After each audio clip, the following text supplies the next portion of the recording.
Yəni futbolçuların azarkeş amili var. Yəni yaxşı futbolçu gələndə qardaş birinci puldan da çox tribunaya baxır, meydançaların amilinə baxır. Bu gün mövsümün əvvəlində bizim 3 komandamız az qala tur Şamaxıda keçirilirdi. Yəni bu reallıqlar var, süni meydanda keçirilirdi. Bu reallıqlar var. Biz bunu da nəzərə almalıyıq. Yəni yaxşı futbolçular istəyiriksə, bizim ümumilikdə təkcə Qarabağın səviyyəsi qalxmalı deyil. Qarabağın səviyyəsinin qalxması üçün ölkə futbolunun səviyyəsi qalxmalıdır.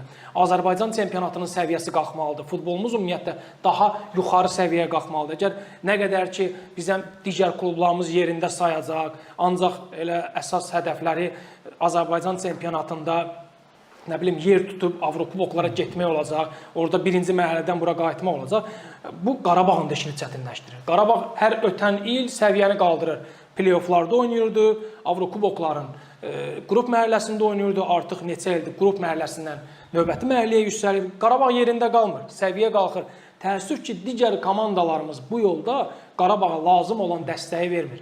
Təkcə Qarabağa vermirlər o dəstəyi. Özlərinə lazımdır bu dəstək. Özlərinin böyüməsi üçün, inkişaf etməsi üçün bu dəstək lazımdır. Düşünürəm ki, biz yaxşı futbolçuları Qarabağdan tələb edəndə bir də digər Azərbaycan klublarına baxmalıyıq ki, onlar nə edir? Onlar nə işə baxır? Bugün biz Sabahın Neftçinin yaxşı saydığımız futbolçuları görsən onlar gəlib Qarabağda o səviyyədə çıxış edə bilmirlər. Aleksey Kaşuk olsun, Aleksey İsayev olsun, o futbolçular gəlib Qarabağda axsayırlar.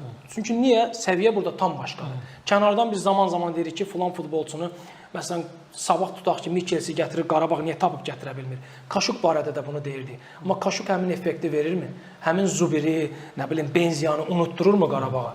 Yox, unutturmur qardaş. Biz bu reallıqları görməzdən gələ bilmərik. Düşünürəm ki, biz lokal şəkildə yanaşmalıyıq da, qlobal şəkildə bir qədər məsələlərə yanaşmalıyıq. Bizim futbolçular da deyilə bilər ki, niyə zərbə imkan verməməliydin, falan epizod daha yaxın oynamalıydın. Biz bunu deyirik, kənarda biraz asas gəlir, amma gəlin görün, yəni bu bax stadiona baxdıq, 55 min bir atmosfer. Yəni o səviyyədə oynayan bir Qarabağ. Bax qayıdacaq, gələcək bura.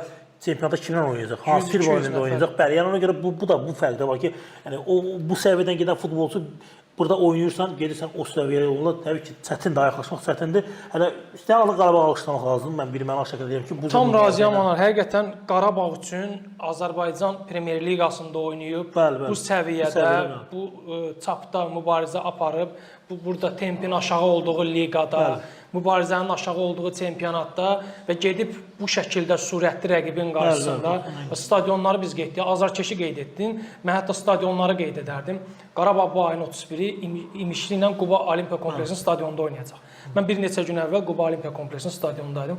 O stadiondan çox bataqlığı xatırladırdı. Çox biabırçı, futbol oynamaq üçün cavabdehlik daşımayan bir meydançadır. Özün də olmusan o meydançada. Bir yerdə idi. Və Qarabağ Chelsea ilə oyundan öncə o meydançada ayaq basacaq. Yəni bu şeyləri də biz unutmamalıyıq, görməzdən gəlməməliyik.